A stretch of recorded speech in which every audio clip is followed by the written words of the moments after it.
Right, folks, welcome back to the podcast. We're joined again by Vanessa, the girl on a bike. How you doing, Vanessa? Hey, I'm all good. Thanks so much for having me on. No problem at all. No worries. Now, you're very, very busy at the moment. Wow, you haven't been on for is it about a year since you came on the last time? I think it's It about a feels year. like it's been too long. I've missed you, so I'm glad I'm back. Likewise. What have you been up to? It's been a little bit manic. Lots of riding motorbikes, lots of putting myself in scenarios where I question my life choices. I've definitely been in some scenarios in deserts. I don't think I'd done the Tunisia Desert Challenge when we last spoke. No. So yeah, there's definitely some stories from that. I've sort of upped my game a little bit when it comes to the racing side of things, which is exciting and terrifying. And I've got some big challenges this year. I've been riding motorbikes a fair amount. I've been working a lot and enjoying it. I have maybe not seen my husband as much as maybe I would like to be, but he's continuing to be very supportive. Yeah, it's a big question. To give it some perspective, I think since the last time you came on here, you just moved into a new house, so you're getting a new house, dealing with the move, and getting the new house up and running. We're talking about the Dakar and sort of prepping, ready to go and start the process of that. I don't think you'd even done the Romaniacs. I'm pretty sure you hadn't. Was it the Romaniacs. Is that the one with it's got like the wooden ramp that you have to go right round at the end? I don't think you'd even done that yet when you came on the last one. Or maybe you just done it. I must have done that because that was 2 years ago. And I moved house in May. A year and a half ago, I moved house. Okay, so you must have just done it. So I'd done Romaniacs, but then I must have not done Tunisia. No, you hadn't. I don't think Tunisia was even like publicly on the radar yet, because I don't think we spoke about that. No. So last year on the racing side, things blew up a lot. So I guess when we last spoke, I'd never even done a desert rally. No, I don't think I had. For anyone who's listening who's not really aware of what desert rally means, it's like full suicide mode, go into the desert on your own on a motorcycle in sand that basically wants your bike to lie down in all the time, following a piece of paper and symbols and compass bearings for navigation in upwards of 46, 52 degrees heat. It's disgusting and amazing all at the same time. Whereabouts was it? Where was it? So I've done a few now. My first one was in Qatar in the Middle East, where the peak riding temperature was 52 degrees. There was one guy who was stood next to a support vehicle out in the desert whose trainer's soles melted off. I mean, it was ridiculous. I think 46% of the competitors finished that race. Wow. So I'm pretty chuffed that I did finish that race. That was my first ever time in the desert, first time in dunes, first time doing road book, first time on a rally bike. All of it in one go. So you like a challenge. Some of my friends have recently tagged me as this. My hashtag is that escalated, and I'm starting to realize that quite a lot of the areas in my life that escalated kind of seems to fit, because I just say yes. And I think once you've had a period in life where you are bedbound and you're stuck in bed and you have that kind of like dark days and pain, the fact that I am not in bed now, okay, I live and manage with pain, but my goodness, I just want to grab life by the horns and try and make the most of every day. So I just say yes to everything, which means everything seems to escalate. Absolutely. So I did that. And then I went and did Rally de Morocco, which is actually one of the Dakar kind of qualifying round sort of level rallies. That was pretty tough. And then after I did that, I sort of thought, I think I've got a little bit of this rally virus addiction and I want to do more. And the next big one I did was the Tunisia Desert Challenge, which was absolutely brutal. I'm the first female that's ever entered and the first female that's ever finished. So there's a bit of a spoiler alert that I did finish, but we can go into some of the stories of that if you'd like to in a moment. Definitely. I mean, helicopters were involved, nights in the sand dunes of a campfire. Sounds romantic. It's not when you're on your own. Proper adventure, though. Proper adventure. Is that the one you did on the Triumph? No. So I then did Thousand Dunas, another one, on a Triumph Tiger 900. I basically got asked by Triumph whether I'd be up for the challenge. And so I kind of became the first person to finish on a standard adventure bike. Now, there are definitely adventure bikes doing that race. Like even Cervantes, the Spanish enduro champion, Dakar finisher, he did it on a Tiger 900. But it resembled a Tiger 900. Let's just say that was, he was on a factory bike. John Pedero did do it on a standard Harley Davidson Pan America though, and he did the expert category. Absolute legend. I mean, he had a really hard time, but my goodness, his riding, I got so much respect. And I did it, little me, not a Dakar rider, not a 10 times pro enduro person, just full suicide mode, did it on a Tiger. And yeah, turns out tigers like lying down in the desert. Quite a lot. They're quite heavy. Yeah, I mean, but then again, well, what am I trying to say here? You're going to drop the bike, aren't you? Like anyone at any level is going to drop the bike doing something like that. So it's not like you could get through it without dropping the bike. Oh, he got dropped. And what's so silly is most of them, I think I only had one kind of off that was at speed where I was just trying to go around this corner in this desert. Sorry, obviously it was in the desert, in this big riverbed. And I was like, I can do this corner at speed. And the front end just ducked and rolled so easily because of the weight of an adventure bike. All the weight is on the front of the bike. On an enduro bike or a rally bike, your weight back de-weights the front wheel and you can ride with your pegs. But my body weight on a bike that weighs 4 times my weight with a heavy front end, I couldn't get the front wheel light enough. And so it just ducked and rolled so easily. And anyway, I had this corner and I was like, I've got this. No, I don't. No, I didn't. And you can see the aftermath of that in my YouTube video. There's all of these stories are all on my YouTube. But yeah, all of the rest of the drops were pretty much like slow motion.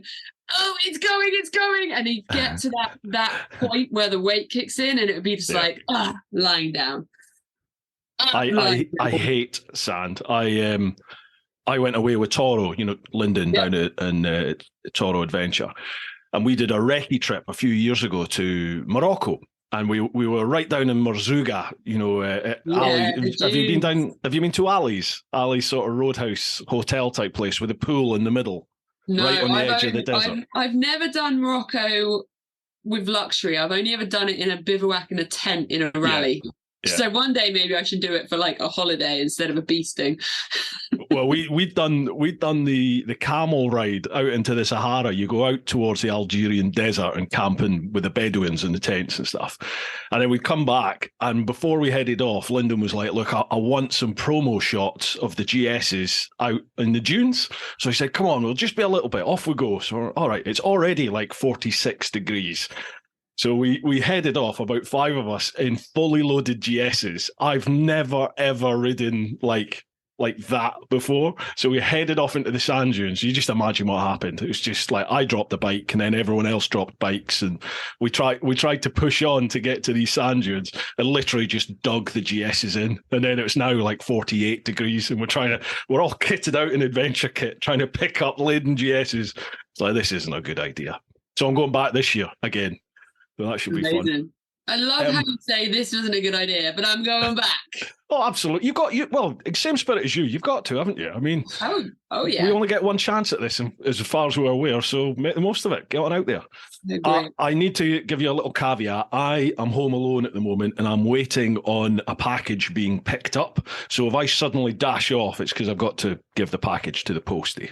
Okay. I bought one of these external hard drives.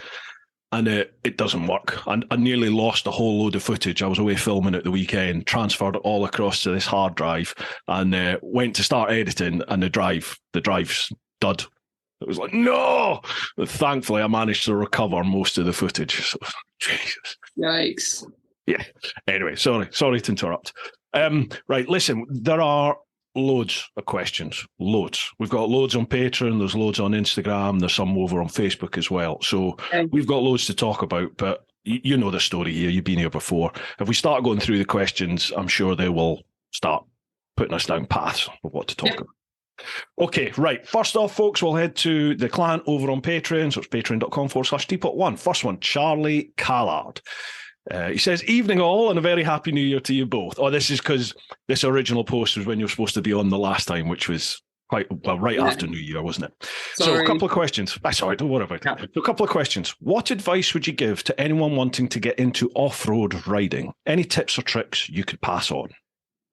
Don't be afraid to be a newbie. Every single person out there on an off-road bike started as a complete Bambi, frailing around, feeling like an idiot. And that's totally fine. And it's how you start. Just start.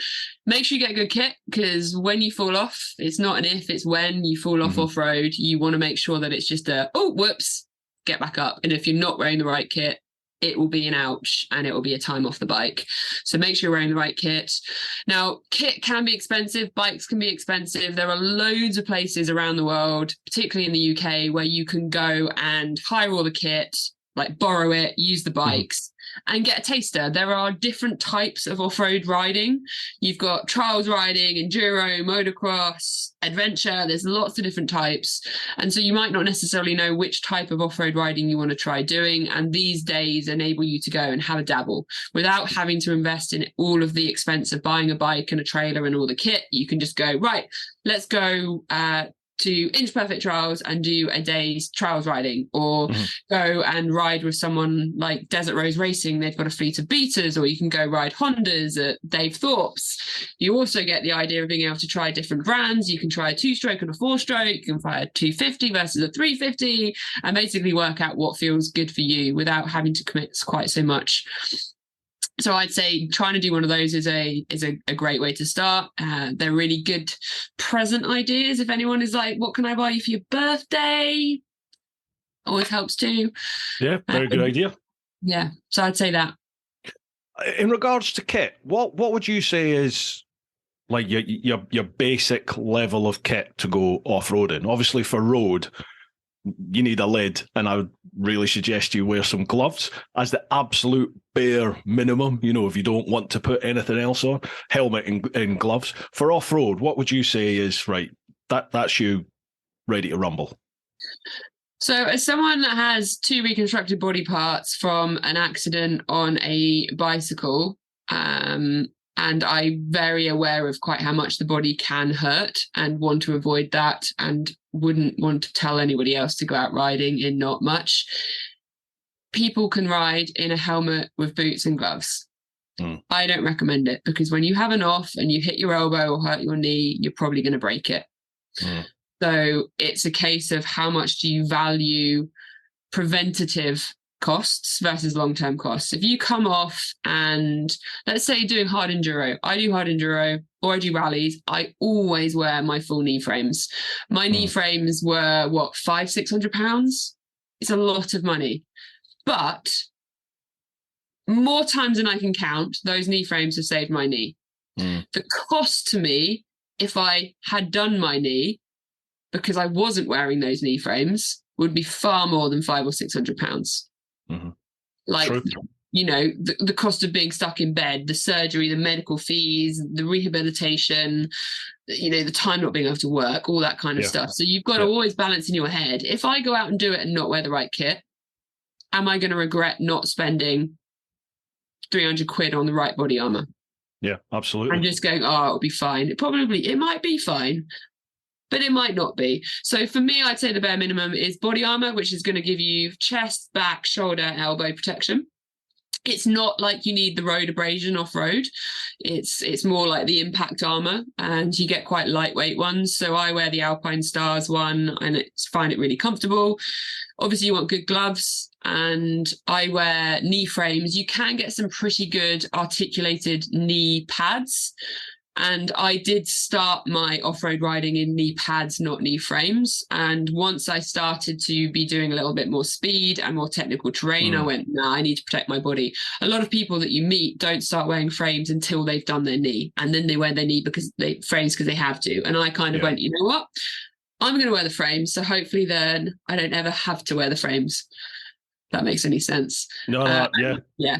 Helmet and boots. So I just went on a little bit of a kit rant. No, I totally agree with you.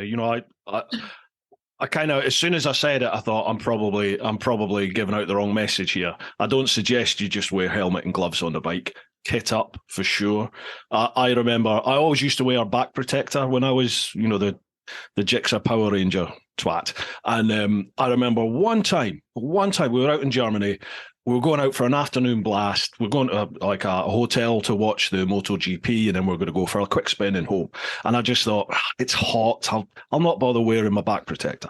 I crashed, flew off a mountain, broke my back. And I remember just thinking, the one bloody time I didn't wear the back protector, that happened.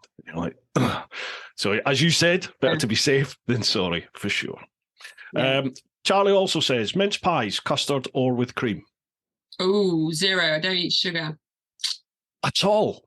No, I don't eat processed sugar. So I eat ketchup and I drink alcohol, but I don't exactly like drink ketchup, so it doesn't count. But yeah, I don't eat cake or sugar or puddings or anything like that. When I was bedbound after the accident, I kind of went, how do I stay a size 8 with abs when I'm stuck in bed? And I kind of thought, let's just do a lifestyle change. And I cut out sugar. And then I quickly realized that I feel really good without sugar. So I don't eat sugar now. So really boring answer. Can I have some cheese instead? No, fair one. What, cheese with... Oh, yeah, no mince pie because it's got sugar in it. No, I'll give you that. Cheese. I think cheese is a happy equal. Happy days. Right, there you go, Charlie. He says, keeping the shiny side up each, and I'm looking forward to 2023's antics. Yeah, me too, man. Next one, Mad Leprechaun. Mart, how you doing, pal? Why the change from 2 to 4 wheels? Is it just the challenge? Now, do you want to explain this one? Yes, so actually starts the mind-blowing, it's pretty terrifying. That escalated. So I'm doing the UK rally series in a Land Rover Bowler rally car. Nice. Mental. Now, you say why the change? It's not a change. I am not leaving motorbikes. It's an add-on side story. I'm going to be continuing to do all the motorbike stuff. I'm just also going to have a dabble on 4 wheels as well. Now, the honest answer to why is there's a few arms to it. First of all, when I was a teenager, I was literally obsessed with bowlers. Like Bowler Wildcats was like wallpaper in my room. I've been obsessed with them since I was teeny. I've always been a petrol head. I still remember the first time I ever heard a Bowler Wildcat go past. This was back when it was the old Defender with the massive V8. Oh, it just gives me like orgasmic shivers thinking about that noise. So when Bowler and I started this conversation, it was just immediate like, hell yes, I'm game, I'm in, let's do this. And it's kind of escalated from me doing one race to the fact that I'm now going to do the whole UK series. But the other arm of it is that I'm not stupid with my body. I know that I'm pushing my body a lot more than maybe it should be being pushed based on my past. I know that I'm going to continue to throw myself into extreme motorsport riding and desert races and all this kind of stuff. But I also know that my body's not going to keep doing it forever. There's a lot of parallels from motorbikes to cars, like the fact that I can navigate on a motorbike in the desert, in sand, on my own, and do all that stuff on my own. When you get into a car and you are just the navigator or you are the driver and you've got someone telling you where to go, there's huge like experience transfers, and being in a car is going to help me on a motorbike. So I just think it's another arm to my journey and my story. It's something else to do. And I blinking love bowlers and rallies and motorsports. So why not?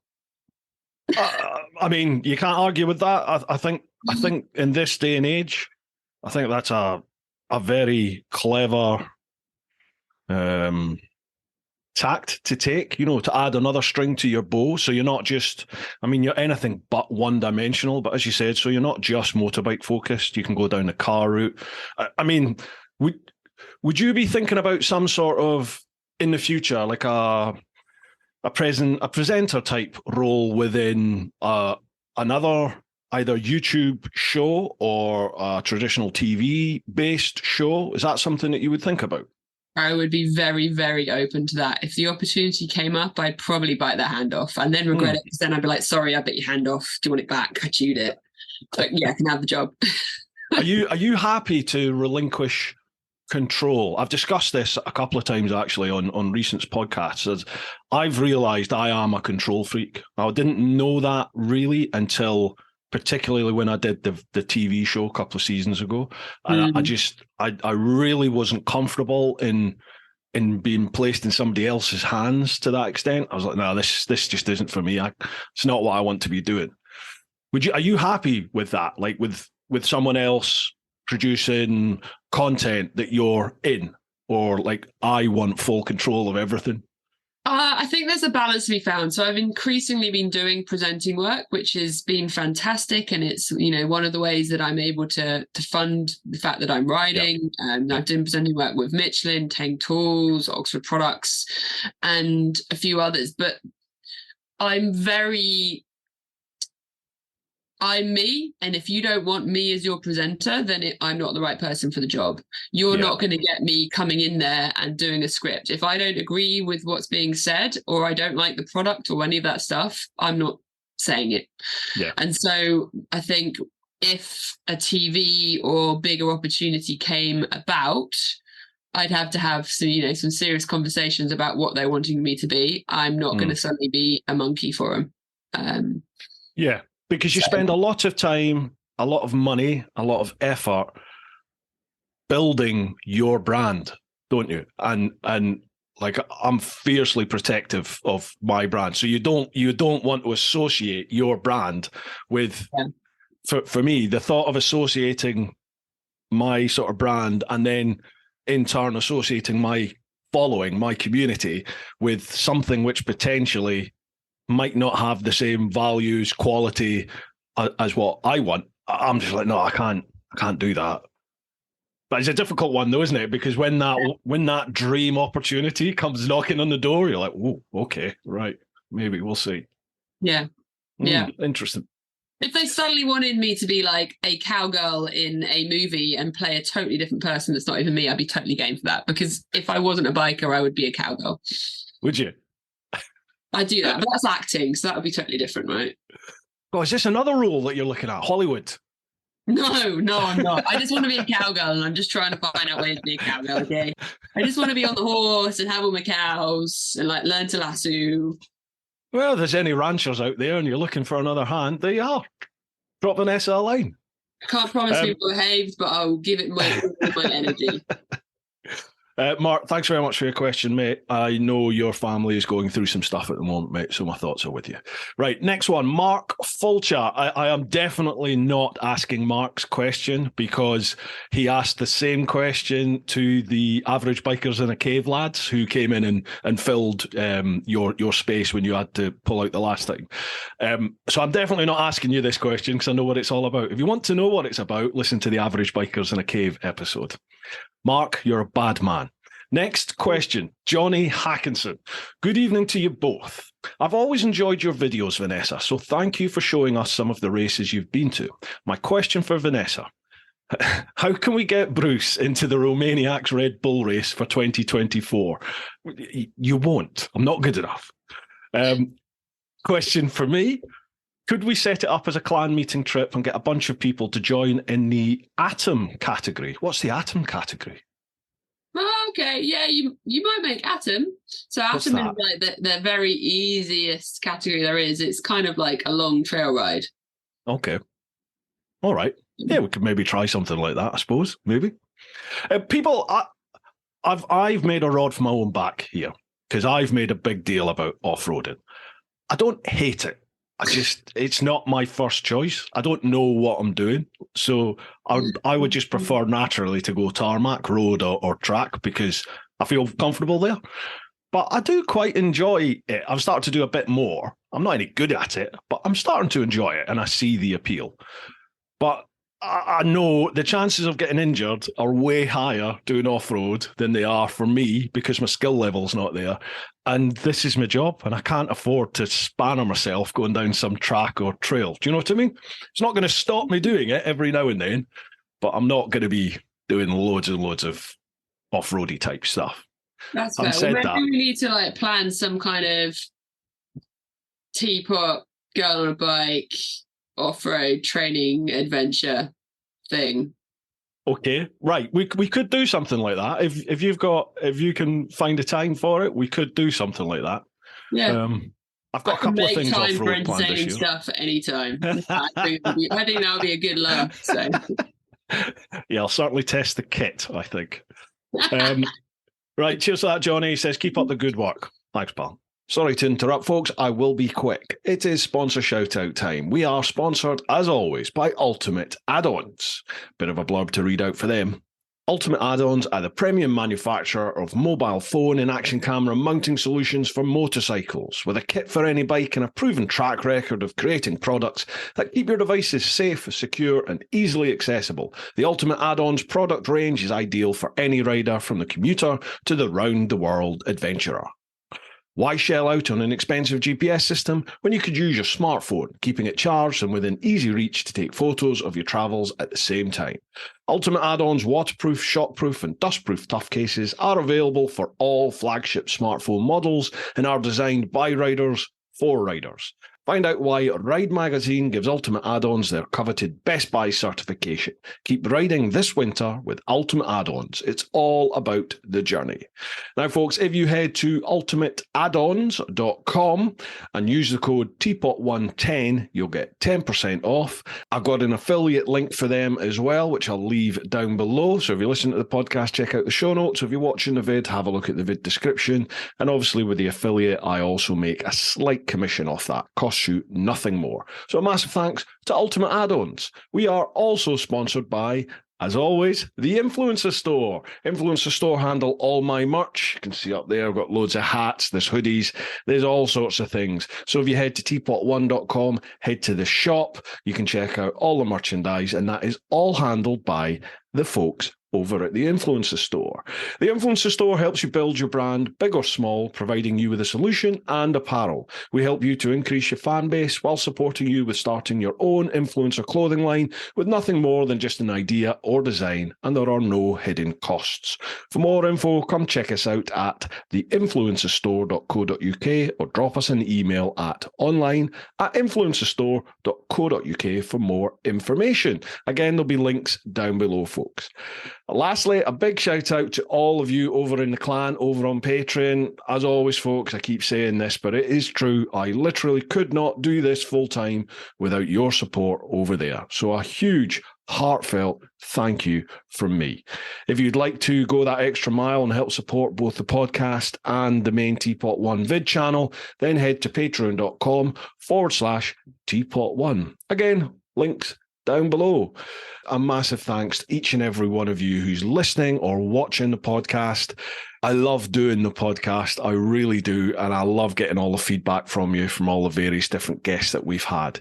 If you could be so kind, on whatever platform it is that you're listening or watching the podcast, if you're listening on Apple Podcast or Spotify in particular, you can rate the podcast on there. Obviously, a 5-star rating goes a long way to help boost the podcast up through the ranks. And if you're watching the video, just give it a like, give it a comment, and both video and audio, if you share that with everyone that you think might be interested, that would be a massive help. All right, folks, let's get back to it. Next one, Paul Jacques. You must be inspiring others to ride, so who do you look to for inspiration? Good question. I'll be really brutally honest in that I don't have much time to watch anything. I don't have a television, and I feel like I'm constantly chasing my tail, whatever that phrase is, spinning plates. I think I tried to just merge two things. You did, but we get what you mean. You get what you mean. And so I don't really actually watch too much, which is sad because it's quite fun watching stuff. But I definitely look to people like Billy Bolt. Not because I ever think I could ever ride like him. My goodness, his riding is insane.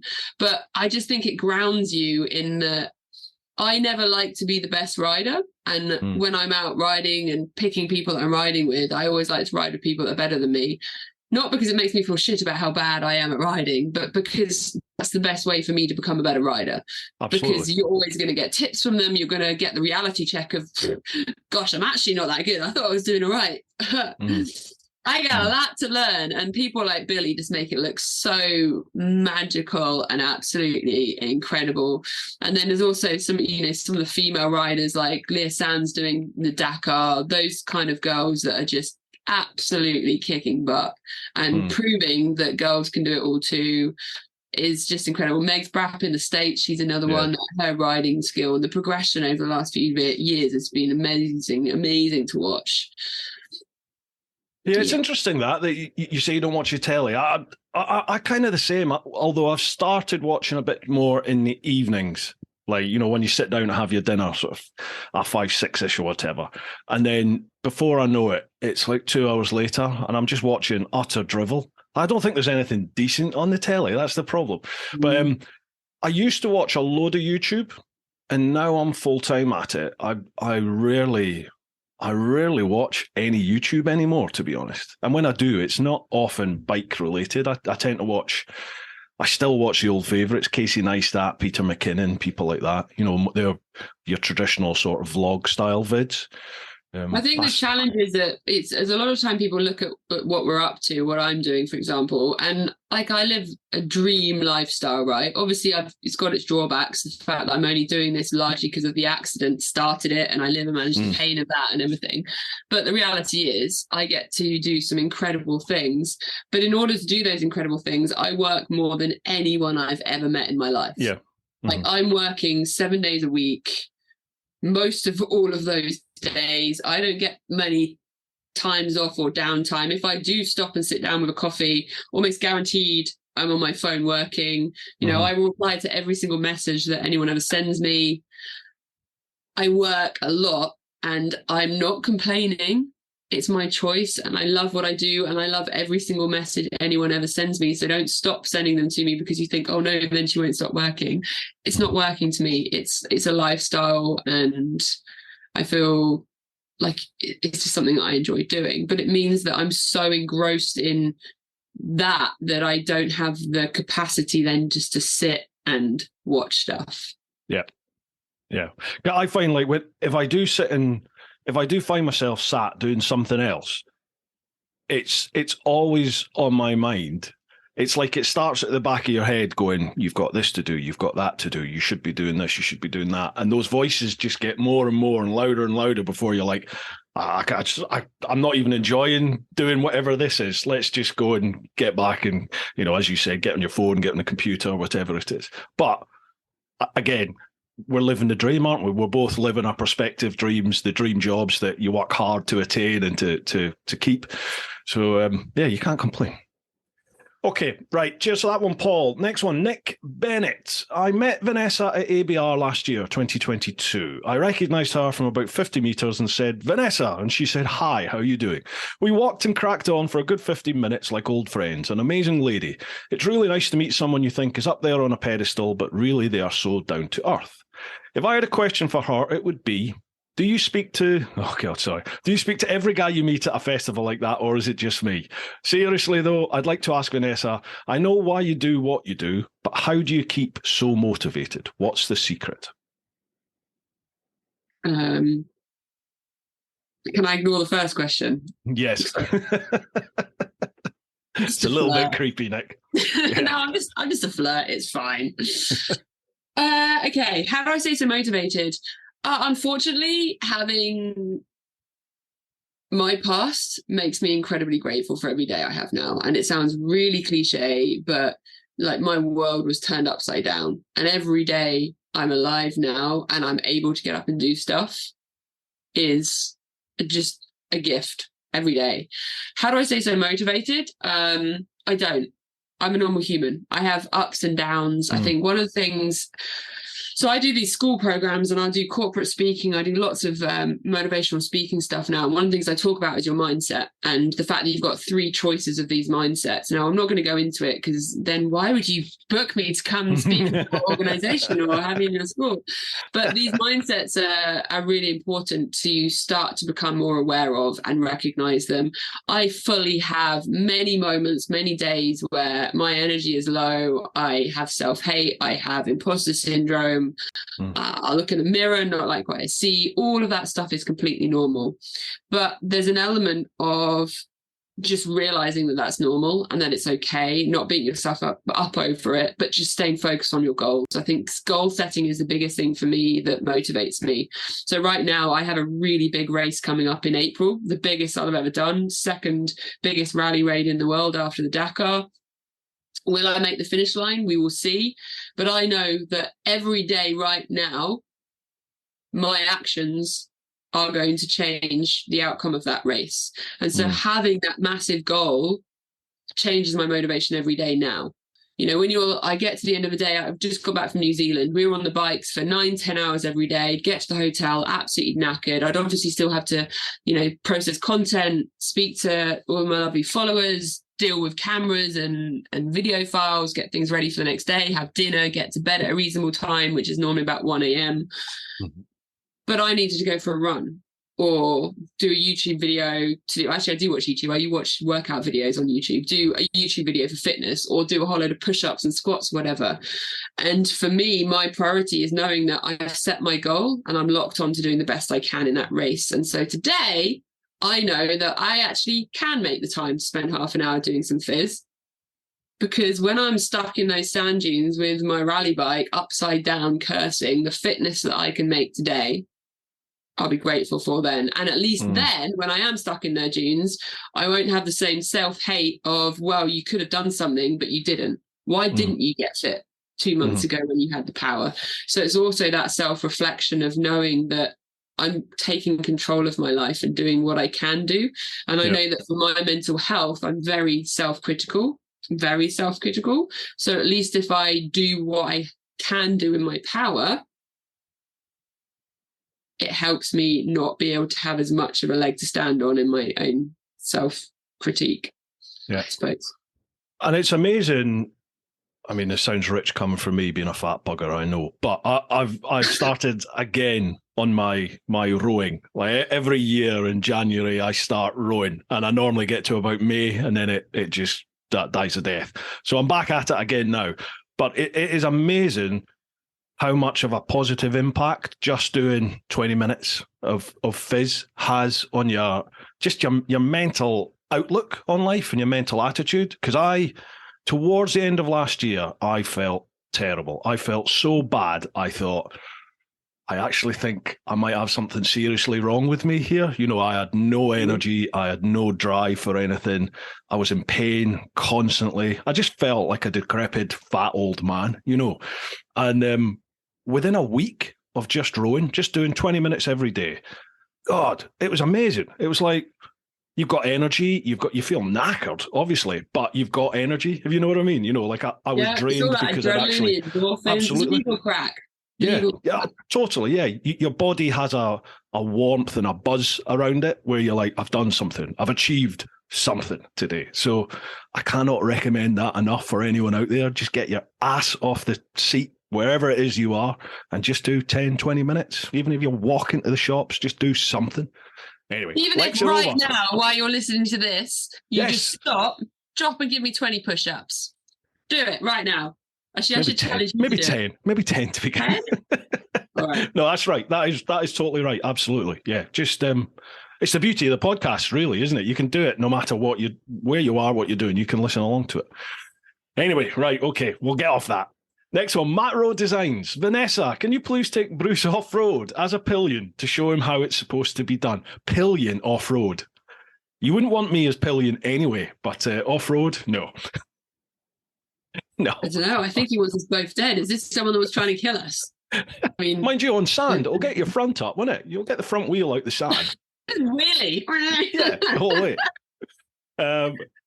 Colonel Bullen, another great guest, Bruce. Vanessa, I hope you don't mind me asking, how tall are you and what is your inside... Well, where's this going? What is your inside leg?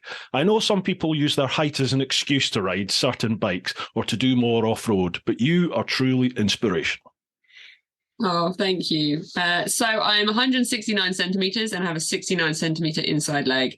So the reason he's asking that is that your height isn't actually the most relevant measurement for how tall a seat height is, because some people have longer bodies and longer legs and proportions are different. So it's actually your inside leg from your like lady parts to the ground that is important of your seat height. And most people when they meet me go, oh, you're not as big as I thought you were. And I'm like, thanks. Well, you're quite tall. I mean, I'm tall. I'm not short, but I think because I ride a lot of big bikes, people think I'm taller than I am. Yeah, there's nothing to you, but you're quite tall. Yeah. There's a lot of bikes that, I mean, I can't reach the ground on both sides, but when you can't reach the ground on both sides, you just work on the skills to compensate. So working on your balance, your clutch, your throttle control, so that you don't need to be able to reach the ground really helps you. You make me sick when you do that balance, when you're balancing on like the trials bikes. Just, I don't know how you do it. I don't know how you do that. Good God. Practice. Wow. Yeah. Are you still doing? Are you still that press up bar that you have for stability? Are you still doing that? You know what? I hurt my elbow last year, and I'm having a load of bit with my elbow, so I haven't used it for a good few months now. I'm just trying to give my elbow a little bit of a break. Pulled a tendon or something in it, so I haven't used it for a while. You're trying to give it a break after everything that you've done in the last year. Yeah. Okay. Right. Well, just that one. I've cut one thing out, okay? I'm just not using that. Well done. Cheers to that one, Colonel. Next one, ATCJ5, Stimpy You Idiot.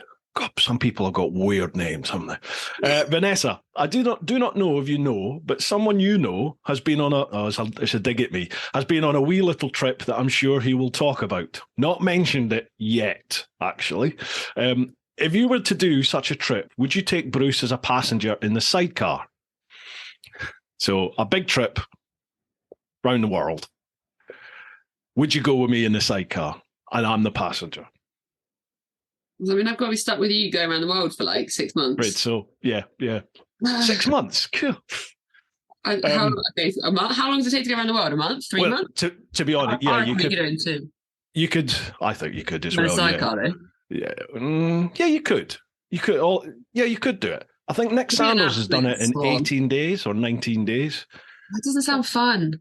No, I mean, he's a lunatic. He literally didn't sleep he would ride solid for 3 days and sleep on his That's just not tank. Fun.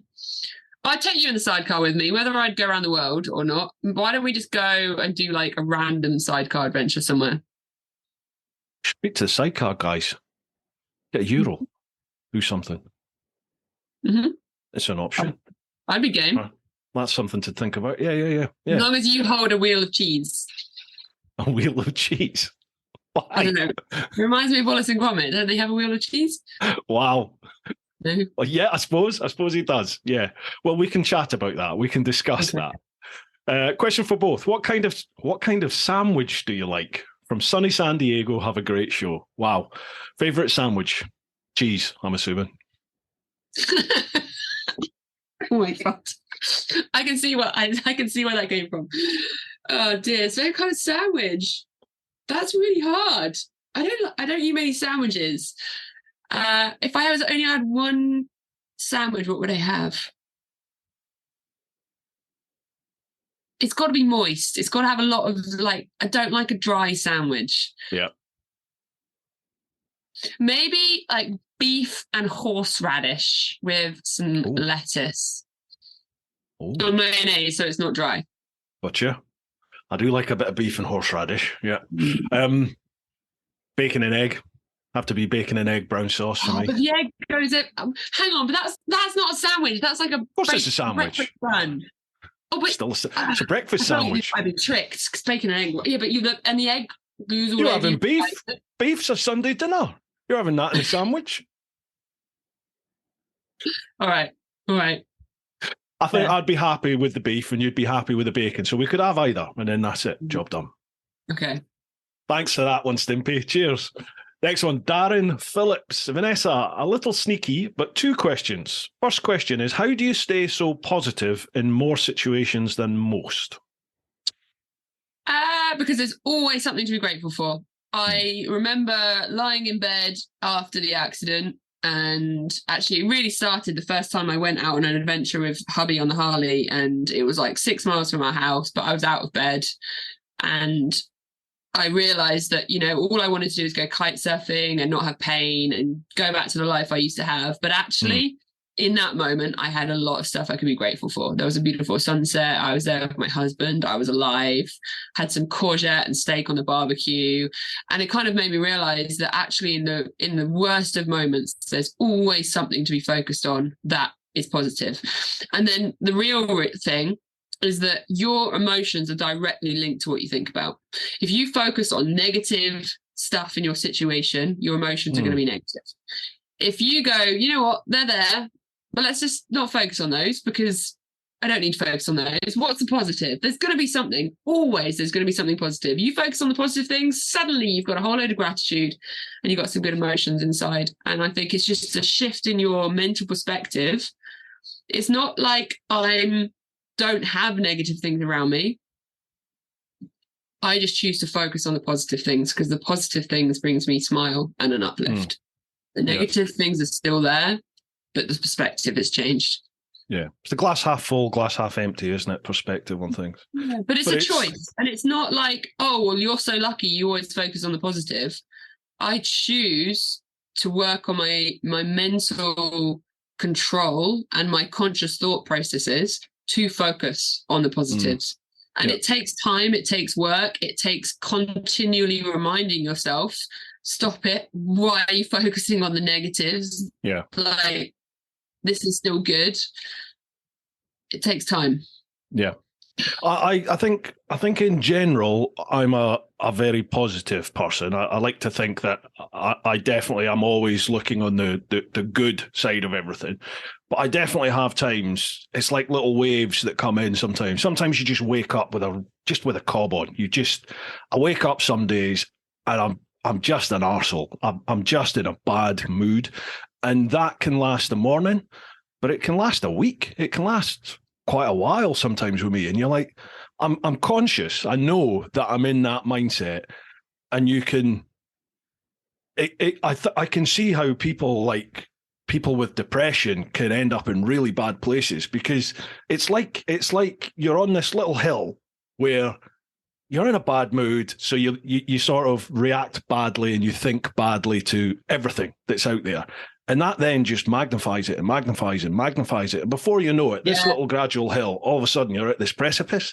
And I could see how people end up in really bad places because it is hard, isn't it? It is hard to put the brakes on sometimes and just go, whoa, hang on a minute. Right, let's have a little look about where we are here, what's going on, take a step back, have a deep breath. But that, as I said, that sometimes can take, well, for me, it can take days to put those brakes on and just turn things around and go, right, okay, let's get back to where we are. So I've got some very close friends that they are at the extreme of like depression, sadly, at the moment. You know, they're going through some really tough times. And I can't begin to imagine what they're going through. But to the same extent, I think I've got a little inkling towards it. You know, when you deal with people who are in those places in their life, you know, I've had people who've tried to end it, and it's a really hard thing for everyone round about to deal with it. You know, because it's not just them that gets affected by stuff like that. So. I really do sympathise with people who can't, who find it really hard to have that positive outlook on life. As you said, it is a choice, isn't it? It's a choice, but it's very hard for some people to make that choice and have that mindset. So, yeah, I mean, I was diagnosed with depression along with a whole load of other things after the accident, and I can relate pretty heavily, but I think I think one thing I'd probably say is almost like fake it till you make it, which sounds crazy, but it's the ability. I find the world is full of energies. If you put out negative energy, guarantee you get it back. A really simple example is you go into a shop and you're rude to checkout girl. Guarantee she's going to be rude back to you, or you're grumpy or unhappy. Or you glare at someone, they're going to glare back at you. So you're going to continually reinforce and get more of whatever that energy is. And so if you go, you know what, I'm in a really mood right now. I'm feeling miserable. I hate, blah, blah, blah, you know, whatever all these emotions are. but I'm not going to project that right now. And I'm going to go into that shop and put on a brave face, put my game face. I'm going to smile. I'm going to be friendly. Almost guaranteed you're going to get some positive energy back at you, even though you faked it. But that positive energy that came back to you will be real. And it will just be a tiny bit of positive energy going into you. You're going to walk back out and you're probably going to feel how you were before because you faked it. But you would have still got this tiny little boost from that positive encounter that you just made because you chose to put out the positive energy. And I don't know, I think the fake it till you make it, it's not about trying to put on a brave face and lie and tell the world that you're fine when you're not. It's really important to be honest with the people around you and ask for help when you need that help. Absolutely, yeah. But sometimes actually just going, you know what, I'm not going to have a bad day. I'm going to get dressed. I'm going to put my makeup on, especially works for you. I'm going to, I'm going to make today a better day. Immediately, you'll be downstairs having breakfast, you'll be dressed, you'll have your makeup on, and you're going to be in a way better place than you've just sat in the bed moping around wearing your pajamas. It's a really big topic. It's not like I can suddenly say how I managed to get out of it, but that glass half full and trying to take ownership of your own thought process is huge. I used to listen to people say things like that and just think piffle, just bollocks. But it's absolutely true. It's totally true, isn't it? It's like my reaction. We used to get taught about it in the old bill for conflict resolution and stuff. I can't remember what they call it. Is it Pandora's box or something? My reaction affects your reaction, which affects my reaction, which affects your reaction. It's absolutely true. I had Lyndon Poskett on here. And this sort of topic came up in conversation, and he basically said, look, people are going to think I'm crazy, but the universe listens to you. He said, if you put out negative thoughts about things, that's what you're going to get back. Because I think I was talking about, at the time, my channel felt like it was stalling a little bit, and I was like, things were tough at that point, and I just thought, I don't know if I'm going to be able to do this full time for too much longer. And he was like, no, don't say that. He says, don't put that out there because the universe is listening. You just need to be positive about it. And he said, just look for those opportunities, be open to them, and they'll come. And it's true. Yeah. I don't know how it works, but it's true. Anyway, we could probably chat about that forever, couldn't we? Yeah, we can. Darren's got another question. Second question. After your accident, did you ever think your job, career, lifestyle would change into what you are doing and experiencing currently in your life? No chance. Not at all. No. Never saw it coming. It's just a crazy journey that life takes you on. It's literally like, I remember when you chatted about this the first time you came on, it was almost like an epiphanal, that's a word, isn't it? Epiphanal. An epiphanal moment where you were just lying in the bed and were like, I want to ride a motorbike. Can I have a motorbike? Was it literally just like that? Yep, it was. And it was bedbound with really bad mental health that I started my Instagram account. And it's all just been a journey and it's escalated. Even if you came to me as simple as like 4 months ago and said, oh, are you going to do a UK rally series in a Bowler Wildcat? I'd be like, what? Like, come on.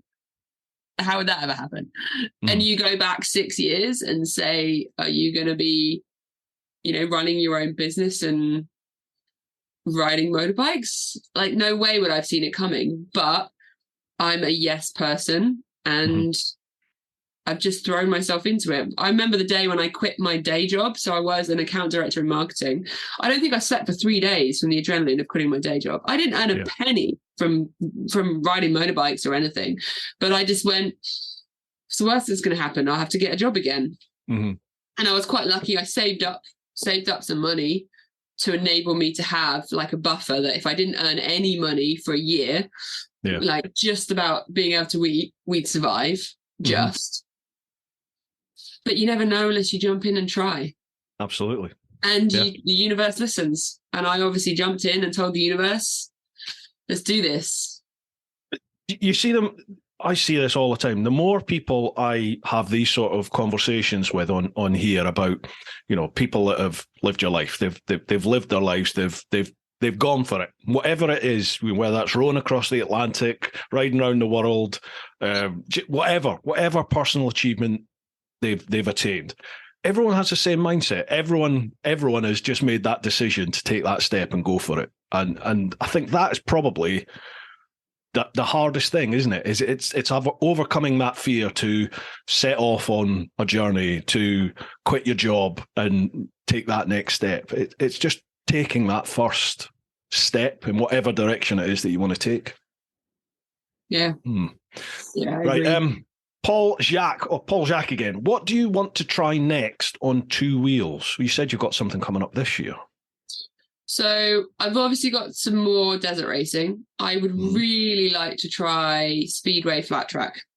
Oh, wow. Because I think I don't want to do it long term, but for anyone who follows me, you'll know that I get on loads of different types of bikes. I've done a track day, I do trials riding, road riding, all the different types of motorcycles. And I think every single different type of motorcycle riding helps you with your overall skill base when you get on other motorbikes. And flat track speedway just looks ridiculous. So I'd really like to try and do at least a day or a couple of days of that this year. That's something I want to try. Oh, wow. Have you made any contacts there yet? No.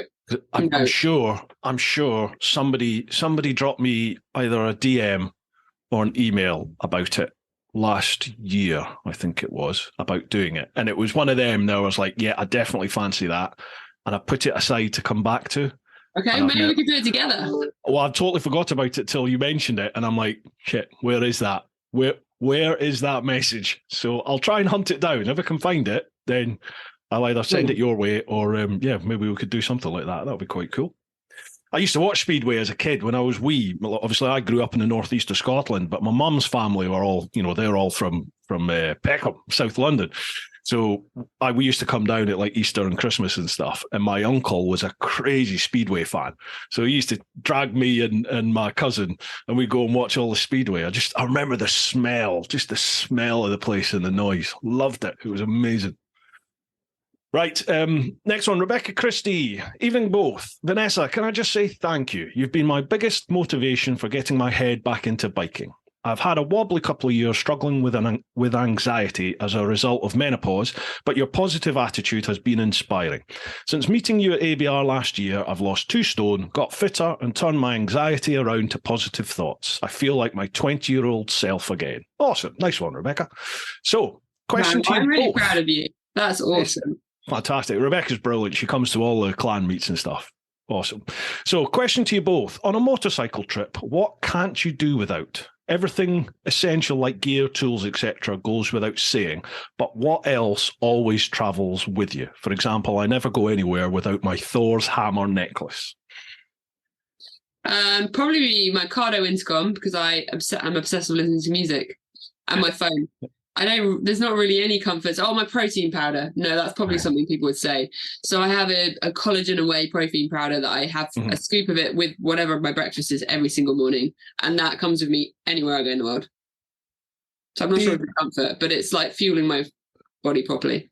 I get this question quite a bit, and I always say my phone, but I almost consider my phone just like one of those essentials that I would take anyway now, because like my phone's my navigation. Yeah. It's the communication. It's everything now for me. So what would be a non-essential that I would take? I always take. Sheesh. Mine's protein powder. Yeah, I don't think I have anything. Well, obviously I don't have anything like that. Do I take anything that is... I suppose it's all my filming kit, but for me, that's essential. I need all that. No, that's just kit you take. I got a Cardo as well, but I just use that because I chat bollocks with people when I'm riding. I like how you're looking around your room.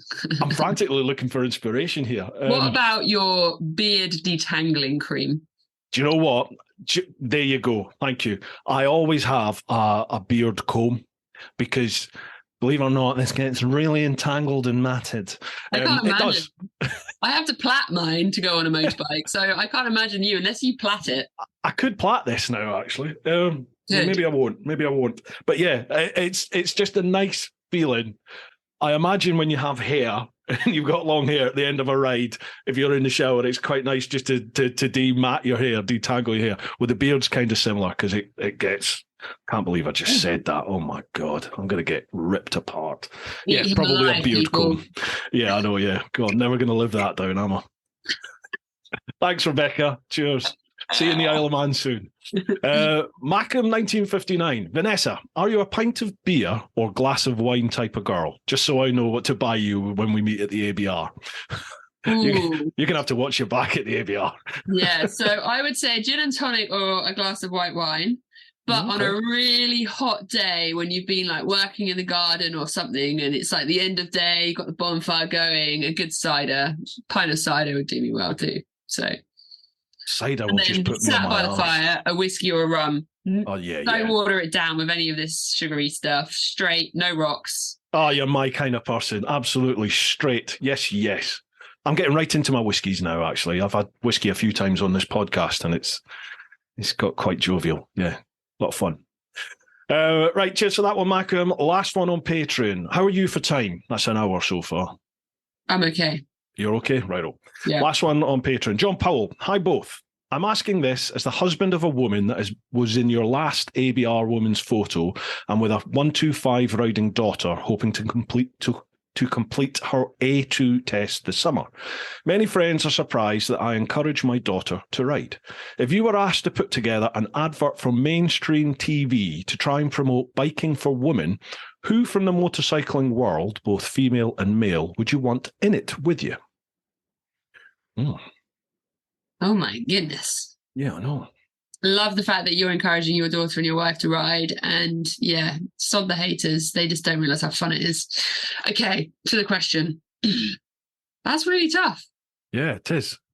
Who would I want to be in the advert? Could I be in the advert? Am I allowed to say me? What, I mean, I'm not just saying this because you're on this, but you'd be like one of the first ones I would think to put in there because you are sort of, well, you're one of the most recognisable, certainly in the UK, female bikers out there. So. Yeah, it would be you. You know what? I'd probably want to find people that nobody knows, like just normal families, women, kids, husbands, daughters, to show that just normal people can be out there riding. So I often think, the people that are out there, like Leah Sands out there doing the Dakar, absolutely incredible. But to the average person looking at her level of riding, it's very difficult to be like, well, maybe I could ride on the road because it's so on such an extreme end. So I'd almost want to just try and normalize the fact that everyday, regular, normal people are doing it and having a great time. I think there would be an emphasis on like the safety equipment. So there sure as hell wouldn't be any ponytails on pillion seats. And there sure wouldn't be anyone in like Converse trainers or, the right kit for the slide, not the ride, etc. No. And I just be about showing her how fun it is. Do you follow Piston Pinup on Instagram? No. Marta, she's a lovely lass. She's a Portuguese lass, and I think it was last year. She basically, I can't remember if she gave up her job or if she was in a position to take a break from her job, but she just hit the road, and she lives and works in the UK, but she just jumped on her bike. I think it was a Triumph, and she just headed off on a road trip around Europe and just documented it. She had 6 months, 7, 8 months, something like that on the road. Just had a great time, just out riding. So it was really cool to follow her journeys through social media, through Instagram and stuff like that, as to places that she'd been. But I think she's back working now, but she's having the old post-trip blues, where you're just like, oh God, I've got another adventure in me. I don't know what to do next. This isn't it, kind of thing. And then were you following where was she from? Was she German? The lady who was riding an electric bike all down West Africa. She basically did the length of Africa. Did you follow that? No, on an electric bike. Incredible journey that she did. Wow, well, she's now finished about a month or 2 months ago. That was amazing. I'm trying to get her on the podcast actually because it was amazing to watch her. She's turning up at these villages in proper the risk of sounding like an ignorant twat, but like jungle Africa, like straw hut type village with an electric blood going. yeah. And just walking up to places like asking, where can I charge? Because this cake bike had a couple of interchangeable batteries on it, and she had to carry big transponders with her to deal with the different sort of quality of electric that you'll get. But she managed it the whole way. Cool. Yeah, awesome. Yeah, nice one. Right, cheers to that, John. That is all the Patreon questions. Now, we've got quite a few on Instagram and a few on Facebook. How long have you got? I'm good. You good? Right, okay. Good. If you start running out of time, let me know and we can narrow the questions down a bit. Okay. Right. So we'll head across to Instagram now, TeapotOne Insta, and obviously I'll leave all of Vanessa's social links down below. First one, Teeter Tower. Ask if I can move into her garage. Plenty of room. Plenty of room for a bed, etc. Okay, you've got a fan there. Cycle 3778. I put a question last time and you never asked it, so I'm not asking again. Sorry, I get this all the time on Instagram and on Facebook. Oh. I'm sorry, folks. I have to go through the Patreon lot first because they're facilitating me doing this for a living. So I'll always do them first. Brian Kuda, 3112. Does she have a problem with groupies? Watch him. Do you get a lot of unwanted attention? You don't need to go into details. No, I did get a penis photo 2 days ago. Oh, we all get them. I haven't had, I think I've only had 7 in 4 years. You shouldn't have said that. You know what's coming your way now. Please don't send me penis photos. At least make them funny if you're going to do them. Is that not something that you experienced then? No, I feel very grateful for the fact that people that follow me, people that engage in my content, seem to put out a lot of good energy and a lot of love and kindness, and I'm very grateful for that. I had one troll about a year and a bit ago, which was pretty brutal, upsetting. Turned out he was actually quite a known person in UK ATV riding, which made it even worse. But anyway, that's all resolved now. But thankfully, I'm pretty grateful for the love and the energy people give me in comments and messages. So keep it up and thank you, everyone. Yeah, no, I'm gonna possibly open myself up here, but you don't play on the fact that you're a woman. You're a good-looking woman in your content. I do see some people on socials who, they're really selling the sexual side of it, and then start complaining about the unwanted attention that they get from it. And part of me just goes, when you're putting the goods out on offer to the extent some do, you kind of got to expect that. But that also, it doesn't make it right that it happens. Do you know what I mean? It's like... No, I completely agree with what you're saying. And I think the UK, the global motorcycle industry needs women to just be bikers. And I think that there's a lot of women out there that kill the for other women by not doing it appropriately. Getting on a bike in a mini dress and heels, I have absolutely no time for that. Just just go away, please. And those kind of posts get abuse. I've seen it in the comments, but I mean, people can choose to post whatever they like. They're fully entitled to, and if it makes them feel good doing that, then go for it. I think I'm glad. I quite appreciate your comment that you feel like I don't do that, and I'm a biker. I mean, I don't even bother wiping my face before I do a video. I look a mess most of the time, covered in sweat and mud. And you must. Maybe you don't get it face to face type thing, but I would have thought there would be. I've heard blokes talk about you, and they talk about you, and you can tell they're really jealous about, what. But beneath what they're saying is jealousy, because to be brutally honest, before I knew you, I kind of was thinking to myself, oh god, it's another, another Instagram woman, blah blah blah, playing all this. But then I met you, and I actually looked at what you'd achieved and what you do and how hard you're working, and it's like you can't deny any of this. You're a far better rider across most spectrums of biking than the vast majority of us out there, and you can't criticize anything that you've done because you're doing it all yourself. It's you that's riding the bike. It's you that's entering these competitions. It's you that is finishing some of these incredibly hard rallies, which the vast majority of us out there, male, female, whatever, would never even qualify for, let alone compete in and finish.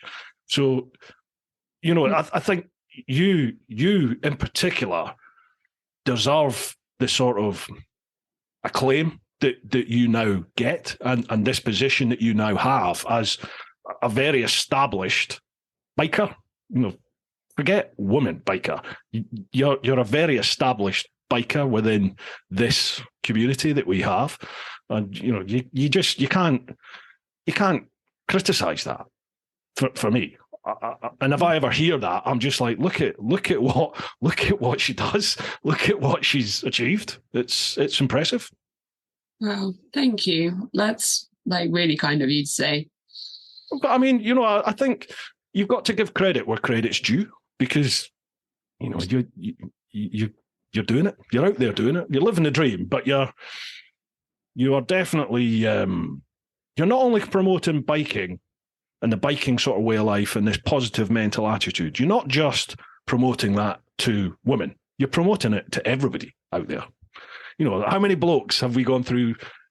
Most of the questions here have been through blokes, haven't they? But every single one of them, almost to a T, is like, you're inspiring me, you're inspiring my family, my wife, my daughter, all this sort of stuff. So fantastic. Awesome. That's a fantastic thing to do. Well done.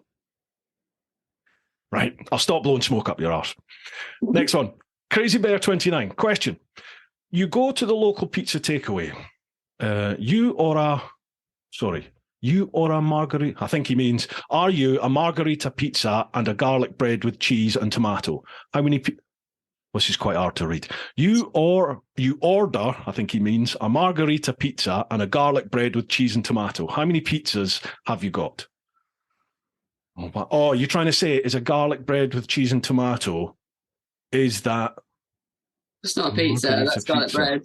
Yeah, even if it's got cheese and tomato on, it's still garlic bread. I mean, I can't remember the last time I went to a pizza takeaway place because it's just like pure poison for your body. Yeah.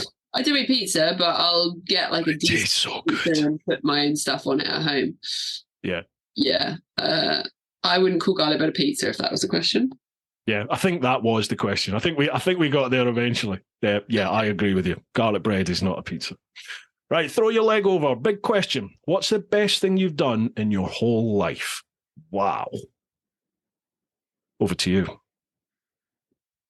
We can't just throw that over and then... Yeah, over to you. I'll sit back for an hour. Best thing I've ever done in my whole life. Not give up. Brilliant. Yep, never give up. Absolutely. I've not given up a million times over. Keep fighting. Yeah, I agree with that. Lord Lycra, done the easy stuff in New Zealand, now for something completely different. There's no question there. I take it he's referring to your recent trip to New Zealand. Go on, tell us all about that. That was amazing. So it was a Harley Davidson tour with TeapotOne, everything round the whole of the South Island. I think it was about 3,000 miles.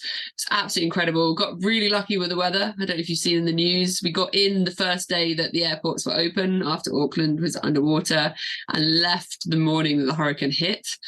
We did get stranded in a pretty hillbilly little town for 24 hours with landslides and 40 millimeter of rain in an afternoon. Wow. Mental. But yeah, New Zealand's absolutely spectacular. Scenery is just so beautiful. It was really, really cool. I was on the Road Glide Special, which is possibly my new favorite Harley Davidson. Absolutely. Yeah. I loved it. So comfortable, loads of power, really practical. Yeah, it was ace. It was a really good trip. I suppose the question of like, I'm now for something different is probably because I'm about to do the bowler race this weekend. Yeah. And I'm actually off to Las Vegas on Tuesday to the Mint 400 Desert Rally, where I'm not racing. I'll be watching. But yeah, that escalated. Blimey. Wow. You're living the dream, man. Wow. Yeah. Road glide. I have never heard the road glide described as really practical. Do tell. Come on. How is it not practical? Because it's about the size of an oil tanker. It's massive. 378 kilos, but you don't feel that weight. Like the difference between a 200 kilo bike and a 400 kilo bike, I mean, if you're trying to pull it out of a parking space, you're going to feel it. Once you're riding, you don't feel that weight. You can ping it around corners. It's got shed load of power. I think it's like 93 horsepower. Like, it's lively. You've got your luggage space. You can take a pillion on the back, super comfortable, huge fairing, massive speakers. So you're like boogieing as you're riding along. Freaking loved that bike. And it looked good. They make sense, don't they? Those Harleys make sense once you're riding them. So I remember that was the first Harley I ever rode, was one of them. Like Mike Noble at Guildford Harley. He said, you've been on at me for years to ride Harleys. And it just never happened. So then I just turned up and he said, right, before we even chat, take that out, just threw me the keys. And he said, take that out and it should make sense by the time we come back. And that's what I did. And I sort of came back with a big... That was a big bike to put you on for your first one. But I think for me, I couldn't see it being practical for like bobbing around in the UK. But for touring, that bike makes so much sense. So I'm actually riding in Romania in August with TeapotOne again. I'm obsessed with his trip, so I'm doing another one. It'll be my 5th one with him. And I'm desperately trying to get my hands on a road glide to do it on that again. Otherwise I take my Pan America, but I don't really want the road glide, which is so good, because if I'm not going off road, I don't need the Pan America. Like, the Pan America is lovely on the road, but that road glide was just dreamy. Yeah. Whereabouts in Romania are you going, do you know? Oh, the Trans-Bulgarian Highway, all of the top hits, basically. I'll start in Istanbul and then this big loop round and back again. Oh, awesome. I love Romania. It's just, there's some amazing roads there. Absolutely amazing. The last time I was there, I was so lucky because it was they hadn't opened the Transfer yet, but they shut the second half of it, the half that goes up into the mountains. So you could still do the lower half where the reservoir is and stuff. So I was basically winging it and just seeing if I could. I'd been told that sometimes you can ride by the snow gates and just go. So I thought, well, I'll just try that and see. Yeah. And on my way up there to that section at the lower half, I passed about 5 bears, like wild bear. It was absolutely amazing. Got them on camera and everything. Just amazing. They're just sat at the side of the roads. The mum bear with the cubs. They're just sat at the side of the road in the morning sun, just warming up. It's crazy to see. Amazing. Okay, don't break down on that road. Noted. Do you know that the first time I saw the bear, it was a juvenile bear just as I was coming through a tunnel before the reservoir, and he was literally like with his arms over the barrier at the side of the road, just watching the traffic go by. And I sort of went by it and went, that was a bear. And I stopped and had a look. Thought, I'll go back, and I turned the bike round to go back, and then I was almost at him, and then thought to myself, fucking bear. there's no bars. That's a bear. I was like, maybe I shouldn't get too close. So I turned round and thought, that's the end of that then. And yeah, literally, a couple of miles up the road, there was a big mum bear with 3 cubs at the side of the road, and went by that one further down the road. Either. No, exactly, yeah. It was amazing to see them in the wild. It's such an awesome thing to see. But yeah, Romania was just beautiful. Really nice people, great roads, love it. Very jealous. You'll love that. Right, who was that? That was Lord Lycra. Gavin Fraser, 39. Just in case you're not using the old question, so here we go. I hope you both are keeping well, and as I said to Joey Evans, you both are a big inspiration to me, and you both helped me through my tough times when I reached out to you both. But my question is, Vanessa, is there any big bikes out there you don't make look awesome, and do you have a favourite adventure bike? Are there any bikes out there you don't make look awesome? Okay, so I'm assuming, are there any bikes you've not got on with? I think that's what he's saying. Nah, I just feel like all modern bikes pretty much do what they're meant to do. It's very personal as to which one you feel good on or which one's best for the sort of riding you want to do. But none of the modern bikes are shit in any way. They're just different variations and different compromises of what your focus point is. I haven't ridden the Ducati Desert X. I haven't done anything decent on a Ducati Multistrada, for example. They're all bikes that I'd love to do a little bit more time on. I have done a fair amount on a GS, but I've never really properly pushed it off-road. Stuff like that. There's loads more that I haven't done or tried that I could potentially and hope to do in the future. And he says, have you got a favourite adventure bike? It would probably be the Tiger 900 Rally Pro that I did 1,000 Units on.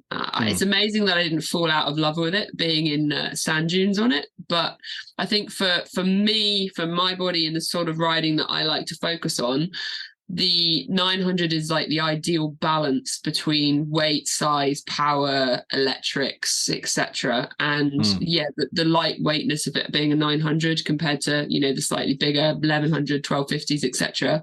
gives me a lot more confidence to hit the technical stuff. And it's still got more power than you really need and all the, technical comforts. So I'd probably say that one. Yeah. That must have been a PR dream for Triumph. That because you rode that bike down there and then did the competition on it, didn't you? So it sort of showed the bike for everything that it's meant for. Yeah, very true. Yeah. I've not ridden the new 900. I think, was it the 8? It was the 800 before, wasn't it? Yeah, definitely I remember riding the 800. Big up on the 800. Yeah. Oh, okay, it's a beautiful bike. Okay. Next one, Honda Atas. Amazing. She's so inspirational. A true role model. Respect. Awesome. No question. That's just all they're saying. Sometimes riding. If she could go back to a particular place or riding experience at a moment in time, what would it be?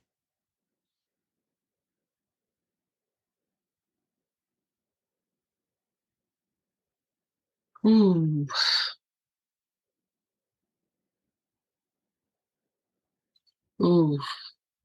How do you make Vanessa stop talking? Give her a really hard I'm gravitating towards dunes in Tunisia. And it nearly killed me. And it was the hardest thing I've ever done. But if I could just go back there and relive it again and just have more moments to just reflect on how incredible where I was, what I was doing, as opposed to just a pure survival, that would be really cool. Because I feel like I was there and I lived it and I remember it brutally, but I was in pure survival kind of mode and not full, like, suck up, appreciate mode. Yeah, I get you. I think a similar, not similar because it pales into insignificance, but I think probably one of the toughest times I've spent on a bike was riding in Laos when I ended up on it's like an 80-mile section of road where it was no road. They hadn't built the road yet, so it was just mud and rock and just nothing. And it was probably the hardest sort of 2 days of my biking life. But I look back and it's like that almost made the entire trip. That experience of just being in the middle of nowhere on that bike, on those type of roads and finishing it. But I just didn't document it enough because you do go into survival, don't you? You're just like, I've got to get through this. I haven't got the time. I haven't got the energy to set cameras up and talk to cameras. And I've got a little bit of footage, but not much. But yeah. So often the hardest things that we go through in life are the things that are the most satisfying by the end. Like the sense of achievement you get for fighting on and pushing through things is like more legal crack. Talk about legal crack again. No, Joe Rogan, actually, he says this quite a bit, that the hardest thing you've ever done is the hardest thing you've ever done. Whether that is, climbing Mount Everest or just getting out of bed that day, and getting out your house. Yeah. it's different for everybody, isn't it? But you get that sense of achievement when you push your own personal boundaries, whatever they may be, for sure. Right, okay. Richard Bell Point. Looking forward to this one. I'm hoping to one day go on a rally with Vanessa. She's a motorcycle off-road queen. Okay, no question, he's just saying that. Right, that's all the Instagram ones, and now we have some over on Facebook. Have you got time for them? Yep. Right, lovely. Thank you very much for that. Okay, across on Facebook. First one, the Trail and Adventure Motorbike Podcast. Which is our favourite Trail and Adventure Motorbike podcast? You've just been on there with them, haven't you? I have. It's a trick question, but I guess it's the Trail and Motorbike Podcast today. Yeah, they never miss an opportunity to fly the flag. Good work, gents. Good work. It was a good chat, actually. That podcast escalated. They're a nice bunch of lads, aren't they? And there were some really evil questions from some quite good friends of mine. Oh, you just disappeared. Where have you gone? What's going on? I'm right here. Sorry, my screen just went all funny. Right, you're back now. Lovely. Paul Bridge, fantastic woman. Enough said.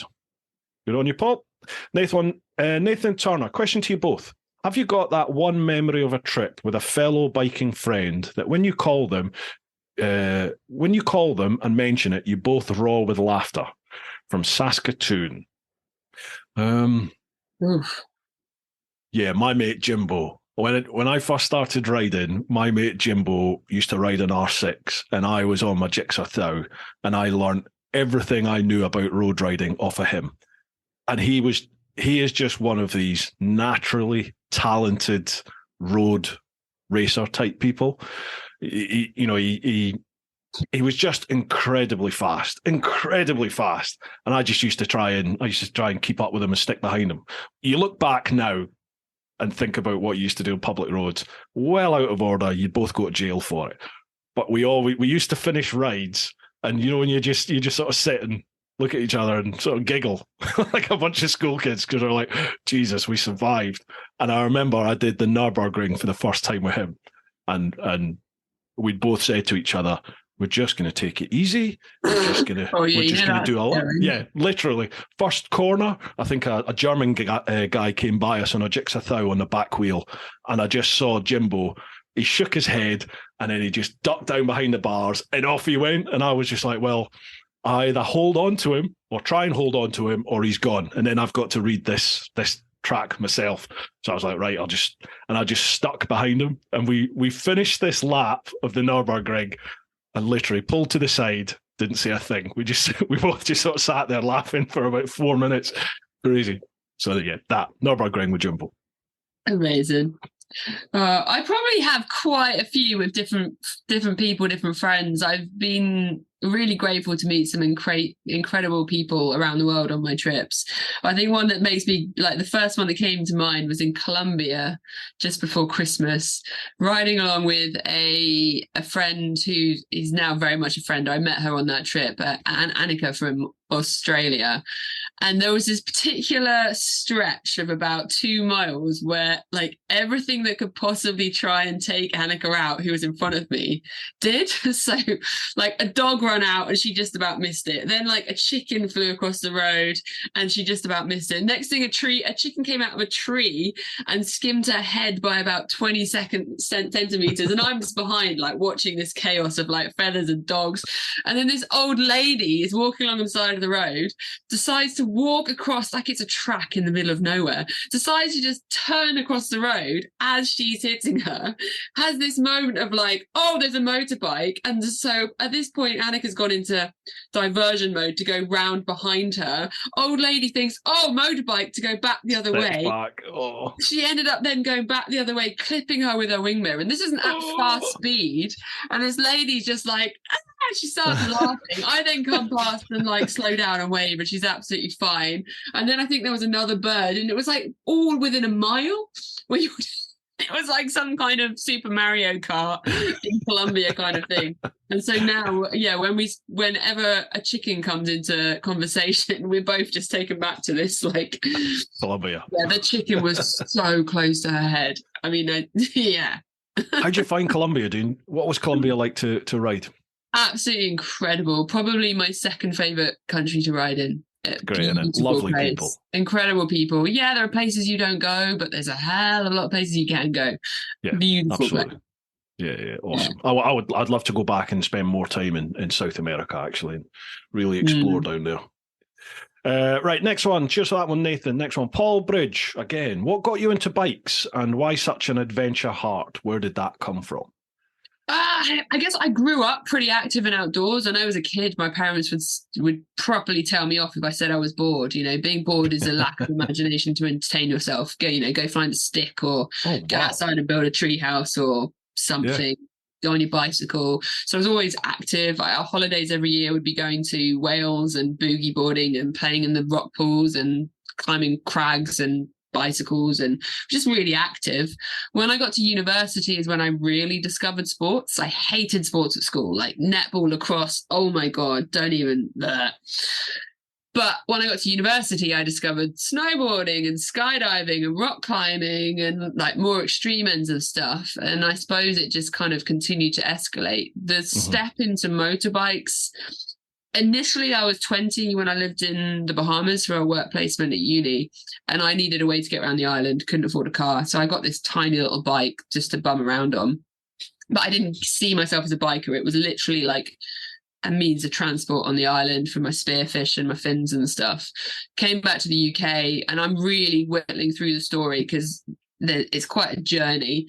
But after my accident, I was no longer able to do any of my sports. I couldn't cycle to work anymore. The commute was killing me. And I ended up just getting a little Suzuki Bandit 600 to commute to work, which having been diagnosed with fear of the road and, you know, nearly dying by being hit by a car. If you're not familiar with my story, check out our first podcast together from like 3 years ago as I first started. Oh, that, must be, Yeah, you can get more of the, you know, the background of my story from that. But the journey to where I am now as a motorbike rider is literally summed up by that escalated. What an adventure.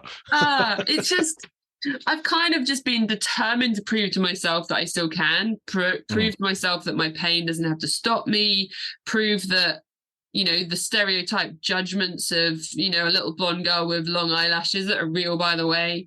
I can't pull them off. I don't get many comments about that anymore. But I used to get comments like, oh, take the fake eyelashes off. And I'm like, they're kind of stuck. I get that about the beard. Fake beard. Yeah, I've just been determined to get better and better at riding. And I've still got so much to learn. I still think I'm terrible at riding, but I'm not afraid to be terrible at riding. And I just won't give up. Like, you put me in a race, I'm not going to be there on the podium, but I'll fight until the end and do everything I can to make the finish line. And I think that's the big difference. I'm not afraid to put myself outside of my comfort zone. I don't even remember what the question was now, but I think maybe I answered it. Yeah, you did. Why you got into bikes and why such an adventure heart? Where did it come from? Yeah. Interesting that. So you went to the Bahamas for your work placement at uni. Yeah. I ended up in an office in a block in Glasgow for mine. I did the wrong thing at uni. Absolutely. Yeah. I do look back and just think it wasn't like uni for me. It wasn't wasted. I went there to do mechanical engineering and I ended up getting my honours degree in civil engineering. I did a year at mechanical and basically didn't go, so had to transfer and do another one. But like I look back now, and as you said, all the opportunities that are open to you when you're at uni, you know, sports and clubs and societies and everything like that you can join. And I did none of it. I literally, I did none of it. Maxed it. Yeah, I didn't do any of that. I was a rugby boy, so I was playing a good level of rugby at the time. So when I got to uni, I just played for the uni and sort of tagged along to some of the Glasgow sides at the time. But I think for me, it was the whole social side that really enveloped me massively at uni. Because I started working the doors, and that was just such a different way of life to what I was. I think I'd been quite closeted growing up. You know, I wasn't really a party animal or anything growing up, and I was quite a straight A student, you know, really applied myself all through school. So when I got to uni and I'm away from home and all of a sudden I'm in that nightclub lifestyle, it was just like, wow, forget all this. So that sent me down a different path for a while. But yeah, I do look back and think some wasted opportunities. But then, I met my son's mum. I had my son. And absolutely, yeah, it just sends you down a different path, doesn't it? Yeah. Right, second last one. Dave Andrews, just wanted to say thanks for the videos on YouTube. They're a real inspiration, and I've stolen a few of the Scottish routes for a ride in May. Oh, thanks very much, Dave. Cheers. Seriously, I spend more time watching your vids than real TV. Oh, yeah. I was wondering if you've been moonlighting as an umpire in SAS Who Dares Wins. Me, because of this, I used to have a SAS tash. Before I grew the beard, I had a proper handlebar tash. What a twat I must have looked. But I had one of them, because my son wanted me to look like Paul Tuttle from American Chopper. If anyone out there remembers that. Cheers, Dave. Thank you very much, mate. Wayne Carl Fortis. Question for both. Who would you snog, marry, or avoid? Famous people only. Oh, wow. What one to end on. Right. Snog, marry, avoid, famous people only. You can go first. Marry Taylor Swift, snog Angelina Jolie. What was it? Avoid. Yeah. Avoid. I just realised I said women. This is weird. You have said all women, yeah. Interesting. Hope Rocky Monster's not watching this. Maybe. I can't think of any celebrities. David Beckham.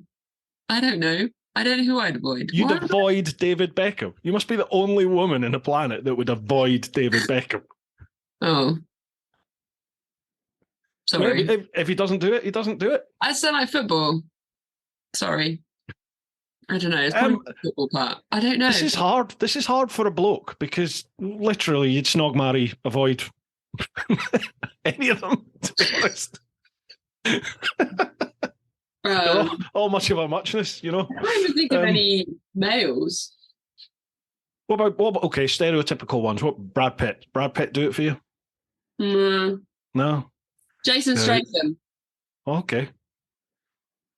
I mean, with the greatest respect, he's the total opposite of your husband. Michael Mahoney. Who? Jason Statham. Yeah, he's like a Cockney white boy, and your husband is like he's an RAF officer, isn't he? Yeah, but my husband has a better body than Jason Statham. I'm not saying anything. But he is a good looking lad. Yeah. What was the other one? Oh, Matthew McConaughey. Oh yeah. He's an interesting soul, him, isn't he? Have you ever heard interviews with him? No. I don't know if you listen to Joe Rogan, but Joe Rogan's had him on his. Just listen to that chat with Matthew McConaughey. Wow. Will it ruin it for me though? Will I no longer like him? I don't know. I mean, he comes across as a very, I'd say down to earth, but he's also quite out there. He's very, very sort of, I hate this term, but spiritual. You know, he's very worldly thinking. He's not what you would think. Okay. That might make me. He's not what I expected. Yeah. He definitely sounded like a bloke that I thought, I'd love to have like a beer and a smoke with him somewhere, just chat about life. That would be. I wonder what you're going to say then. Yeah, anything goes these days. Gee whiz. Right. Anyway, right. That has us got through all the questions, and we've smashed that in under 2 hours. Mega. Bloody hell. Amazing. God, I hope we haven't battered through that, folks. But I didn't feel like we skipped anything. We sort of went through it all. Oh, awesome. Is there anything you want to plug? Nah. Other than Come on, my channels, come find me. My inbox is always open. Girl on the Bike, Vanessa Ruck. I'm on all the platforms. What about these presentations you do with the schools and things? What's that you're doing? Oh, you know what? Let's plug that. So that's a good one. So I will go into any school in the UK for free and do assemblies and workshops to help basically give something back and inspire these little future generations' minds that the world's going to be okay. And it's kind of my story from the accident through to biking. It's not a motorbike story. but obviously there's motorbikes heavily integrated in it. But it's lots of the lessons that I've learned from my journey, like the importance of goal settings, the importance of your attitude, learning about your mindset, all that kind of stuff. But the really important thing is that I will go into any school for free. It costs the schools absolutely nothing. I take on the full cost myself. It's my way of giving back. I've spoken to over 10,000 students now, 2,500 this year already. But the way that I can afford to do it, because it's not exactly cheap to just go to Leeds for a day and stay in a hotel and do the fuel and everything. The way I can afford to do that is by doing the corporate speaking events. So if you have any links to a corporate organization that might like some kind of motivational, inspirational, resilience, goal setting, diversion, inclusion kind of speaker, drop me a message. There's loads of information on my website. But my goal is to try and speak to 12,000 students this year. So I'm making good progress. This year. So I've done 2,500 already this year. I was at a school yesterday. Amazing. And if people are interested and want to speak to you about that, is the website where they should be going? Yeah, the best place is if you just search Because I Can workshops and Vanessa Ruck, you'll find it on my website. There's loads of information on there, and then the schools can email me. The email's on my website. Corporate speaking, again, best thing is to email me, and of course, my social inbox is there.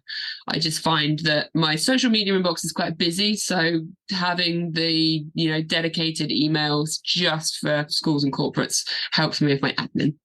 Absolutely. And all the links will be left down below, folks. So if you listen to the podcast, check out the show notes. If you're watching the vid, have a look at the description. Make sure you give a like, follow, subscribe to all of Vanessa's accounts. Awesome. As always, loved it. Really enjoy having a chat with you, Vanessa. And you're going to be at the ABR this year, aren't you? I sure am. Wouldn't miss it. Excellent. I'll have a beer with you there and a catch up. Look forward to seeing what you're up to this year and following along. Thank you very much for coming on. Much appreciated. Thanks for having me. Always a giggle. No problem at all. Absolutely. Right, folks, hope you've enjoyed this one. As always, keep doing your thing. Look after those that you love. Get on out there whenever you can. But most importantly, live your life. Ooh-ha! Men, loved it.